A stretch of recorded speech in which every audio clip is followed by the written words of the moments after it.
Okay, yeah. So we're here today talking to Babylon, Max, Matt, Harry and Matt.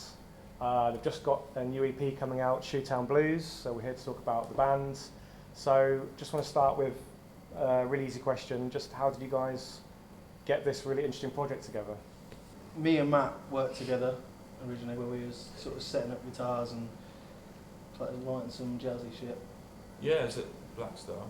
Yeah, and then I had a new sort of set of chords that Matt was showing me, so I was writing with that, and then we decided to get in a band. There was someone else originally that played bass, and we needed a drummer, and I knew Harry from previous projects, so we all got together. Fortunately, the guy playing bass decided to leave, so I decided to switch to bass. And then luckily, I know Matt, you met Willett through Playing the old weddings. We were playing a wedding in Manchester, and really liked his playing. And then, funnily enough, we were actually playing here a few weeks later. We met up again and started talking about influences and stuff like that. And it turned out, mainly to my surprise, we had pretty much the same influences. What influenced Baby, and Matt was really into that sort of stuff. So invited down to a practice, and not much was spoken. It was just like, you were in the band. That was we it, really, very much wanted him in the band, but Obviously, trying playing it was cool. We were trying to play it cool, and it was just fitting straight away, and it worked. Yeah. I mean, there does definitely seem to be a very unique and special chemistry and musically in Babylon that I immediately was drawn to the first time I heard you.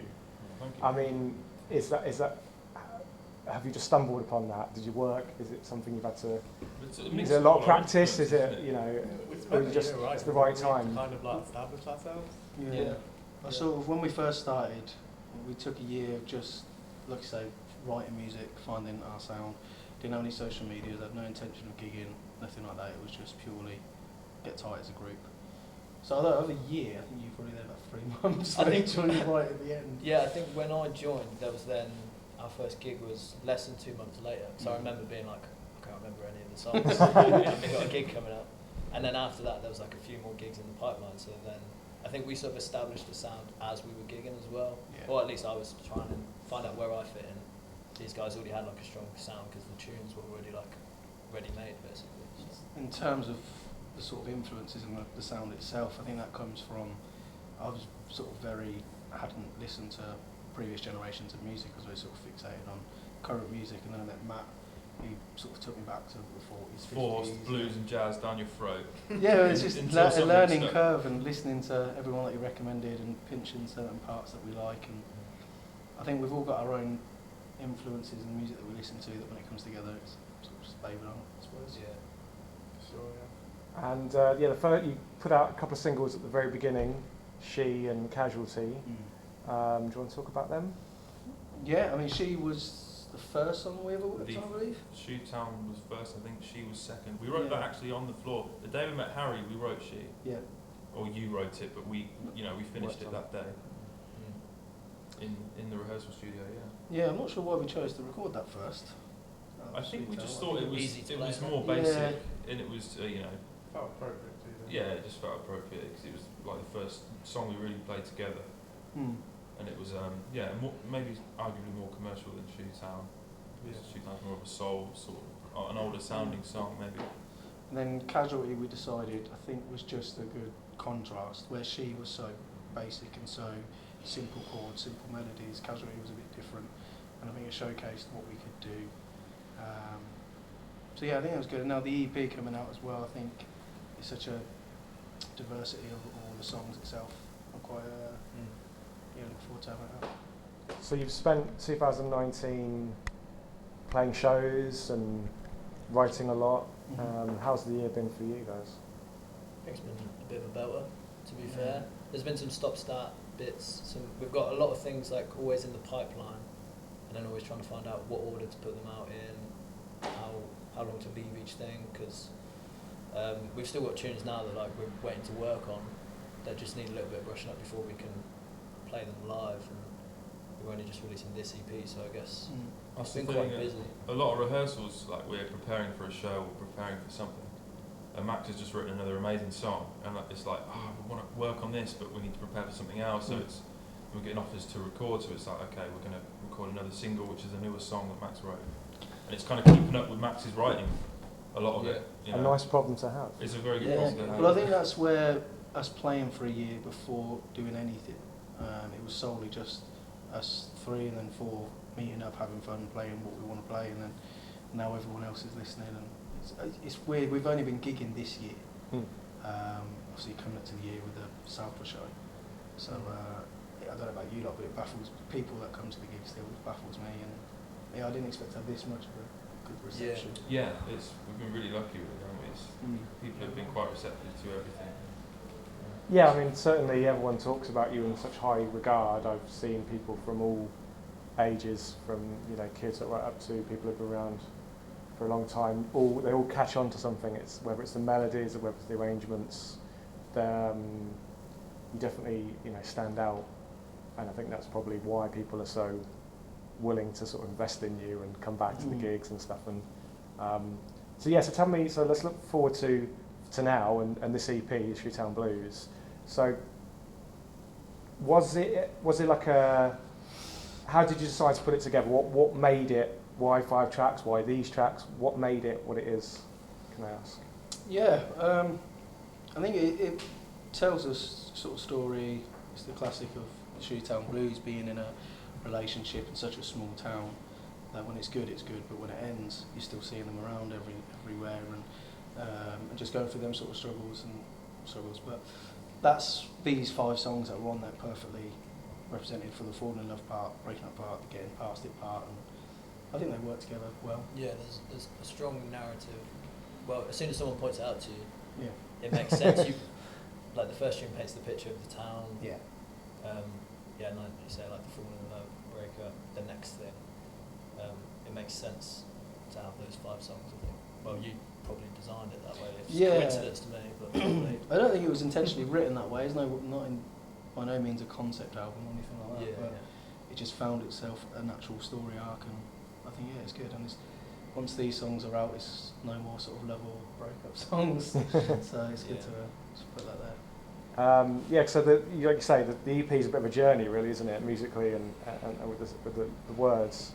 I mean, the first track really just sort of it hits you. You've got that Alan Watts quote, who's a Buddhist thinker, and the song's called Eastern District Fairy Tale, and it's a very specific story. And yeah, the idea for that song, although it's just to sort of set the scene. This is what Northampton is, sort of Eastern District's where I was sort of raised and where I am now, and every part of that happens is sort of based on true events, and so it sort of sets the scene for me.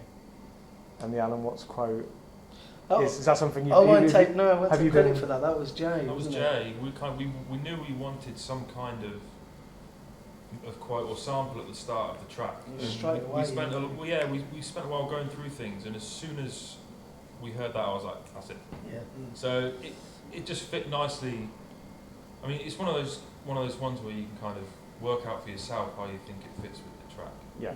But we take no credit for that. Jay found it and we liked it. Basically. This is your producer, Jay, is it? Yeah. Jay, sorry, Jay Russell.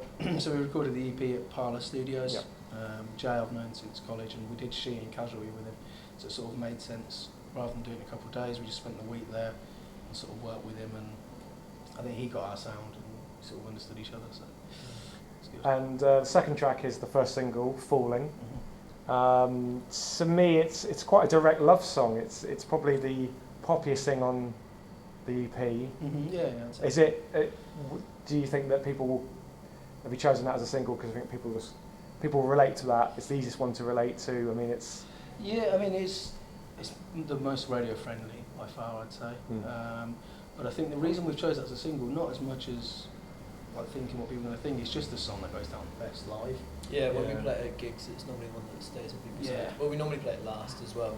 I think it's probably a bit of a favourite of ours, probably one last. We can just put all the energy, like all the gigs finished, and at the very end when there's the big guitar solo and we all go for it, I think it's just nice to end on such a high, and I think it works as a single, I think. Yeah, no, it really does.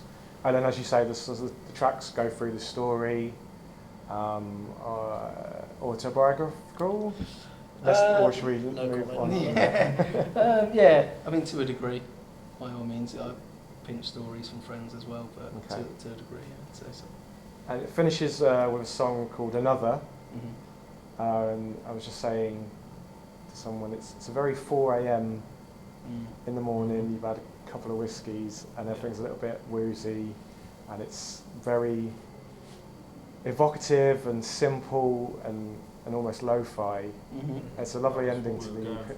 It's a lovely ending to the EP. Well, that was the one track on the EP that we Oh, actually live, didn't we we? recorded it live on the floor. Bar Max's vocals and some guitar overdubs, but we actually played. Sat on the floor. Yeah, Well, yeah, on the 'cause floor, yeah. We ran out of time, really, didn't we? We spent so much time doing it on the others that Yeah. to get this song in, obviously we just did it, and it's meant to be as bare as possible in terms of the lyrics as well. It's a very open track, so for us to play it with no sort of click in our headphones or nothing like it's completely. It kind of sways a bit. Yeah. And, It's a very, I was imagining trying to get into that headspace of recording it would have been, it's quite intense. And There's no way we could have recorded it separately and got the same feel. I think. No, I think that's a one-off. It feels like a one-off. Like you Yeah. capture the moment and you had to run with it. Going into the studio, there wasn't a second verse. I didn't have any lyrics for that Yeah, I at was all. going to Yeah, say, it we wasn't kind a of plan, finished was it? writing it, No, and then, Yeah, it was sort of written. I listened to it and. And you've got that effect on your vocal. Was Yeah. that I intentional? Was that Jay? Did Jay do that? No, I think I asked for that actually. Yeah. I don't know why.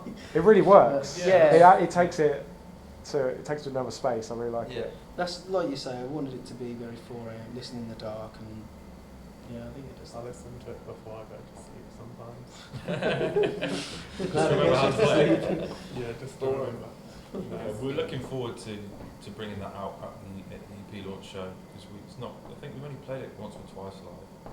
Because Yeah, of the nature of it, it's risky. It's going to be hard to play live It's unless yeah. you Yeah, give it a little more Yeah. energy and. What's Yeah. been sort of not hard for us, but it's because of, like you said, it's a different sound. When we're playing gigs, we're put in with different bands Yep. that are different sounds, and the majority of them are quite upbeat and indie or sort of poppy. So us putting that in there doesn't really fit the crowd. Whereas it's one of our gigs, it's going to be different. Obviously, people are there for us. So Understood. Yeah, absolutely. Most of our stuff isn't very upbeat anyway, and that's like as low down as it gets. So it's, Yeah. But I think that's what attracts people to the sound. yeah, we hope so. And people love that sound. People always listen to music at 3 in the morning, 4 in the morning. Yeah. So you can be their best buddy at that time of the night. Yeah. And not take that. So let's talk a little bit about, as well as having this particularly interesting sound, it's very different from, let's say, like other bands you often play with. You've also got a quite good visual element to what you do. You've had a couple of videos out already. I'd like to talk about the sort of visual side and how much you think about that, and talk about Ryan and. yeah, well, it's the main reason we look like we know what we're doing. I think. Yeah, I mean, social media posts tend to be sort of gig photos and that sort of thing, and I don't know about you, like, but keeping a track of him at gigs is ridiculous because he's just He's everywhere. Yeah. 1 minute he's, He's up here, crawling all and over the stage that- at all yeah. times and getting the best shots. On the ceiling as well. Yeah, occasionally, yeah. But when it comes to music videos, that's completely different. Me and Ryan will sit down and sort of talk about it all through and what we want and storyboard and all that. But the creative side of it's very much left to him. He knows what he's doing. So. Ryan is the 5th member of Baby. Oh, He's a secret member. From day one, though. He From day genuinely one, has- literally, It's been the part of He's the. involved in Yeah. all the group chats. I think he has all the social media logins. We're happy with that. Well, it really works because when you watch the video, you really do get into the. It really is something that you have to pay attention to. You know, like I say, there's a lot of bands. It's like it becomes quite samey and it becomes quite background mute sounds on the radio and stuff. Whereas with you, you're going to make the extra effort to watch a video because you know that it's your heart and soul is put into it. So I really like that about the videos you've done so far, and more to come, hopefully. There is, yeah. There will. I can't really speak much about it, but there's an idea of what's going on. Okay. I can't speak much about it in case it doesn't happen. Not because of Yeah, to be contract. confirmed. That's the thing, because we want to put the effort in and we want to put the time in, but then you quickly It's tough. realise, well, it's been Yeah. 3 months, it's been 4, 5, 6 months since we've released it. So I think time efficiency can be worked on. Quality over quantity, I think, Yeah. is what we go for Yeah. a lot, especially with the visual stuff. So we could throw together a video, but we would be happy with it. So the EP's out on 20th of December. Yeah. My birthday. Thank you for that. No problem. Great birthday present. Intentional, mate. Don't worry about it. I'm sure it was. So yeah, you're doing a launch at the Black Prince. Do you want to quickly tell us about what's happening that night? Yeah, so we obviously be headlining it. We've got Elle Delaney opening up. I think she's got a sort of jazz band Yeah, as she's a well. Nnew soul sort of project. I think it'll be the first gig they've done. Don't know if it'll be a one-off gig for them, whether they got together for this particularly, or whether they'll do some more gigs after. But that's exciting. Mm. And then Tragic, who are all over the town at the moment, getting a lot of hype. So hopefully they put on a good show. Yeah, They always do. I think Elle was chosen because it's rare when we play a gig, we've got that jazz aspect there. As I say, it's normally sort of indie bands or sort of punk bands, that sort of thing. So we wanted something similar to us. And then I think with Tragic, it's, yeah, seeing them now is when we started, we were sort of gigging everywhere and all over the place, and recognise it's the same with them now. So it's quite, we can relate to that quite a bit as well. And they're a good lads and a good band, so it should be a good night. We wanted diversity as much as we could, so I think. And you'll do an extra long set, I guess, won't you? Because you've got the We're headliners. planning to do all our songs. I think that- Yeah, all of them. Yes, I think so. Yeah, so Even the slow ones. even the slow ones. And so, looking ahead to the future, so I understand you've got quite a lot of plans in the pipeline for early 2020. Do you want to just sort of let us know about what's coming up in the immediate future? Yeah, so the EP will be out also December 20th. There'll be a couple singles coming from them, which we'll plan to have music videos accompanying. We head into the studio again on January the 4th at the Lodge, where we'll record another single. When that will come out, it all depends on the other singles from the EP and the video. So, but hopefully, I'd say April, maybe May. Yeah, Another single. So. Yeah. And we've got a couple of gigs in the pipeline as well. Yeah. First of Feb, the Black Prince. It's the live independent venue week, isn't it? Yeah, independent venue week. That's it, right. yeah. So that'll be fun. And is there going to be some physical music as well? Some physical music. Physical music. Well, some yeah. co- There's well, at the EP show we're going to have some CDs, sales, some T-shirts. We've also in the pipeline got some vinyl coming hopefully too. Which Fantastic. hopefully not too far into the new year. We should have those available, which will be a double single vinyl with Casualty and Falling. So that's the plan, but it's not all finalised yet. But hopefully we'll have something. And that's it, just pushed over a little bit. We've got T-shirts as well that have now been printed, Great. which will be free available on the EP launch. So. Any gigs? Are you going to be travelling We're going to be around pushing the country? as much as we love playing in town. We've done that a lot now. You can only ask your friends to come to the local show so many times before you've got to kind of get out there a bit and kind of get some new fans. So I think the plan is to get into some major cities next year too. Right. Well, I look forward to it because you've had such a great year. It's going to be exciting for 2020. Thanks for taking the time to talk. Thank you. Thanks. See you on the 20th. Cheers. Thank you.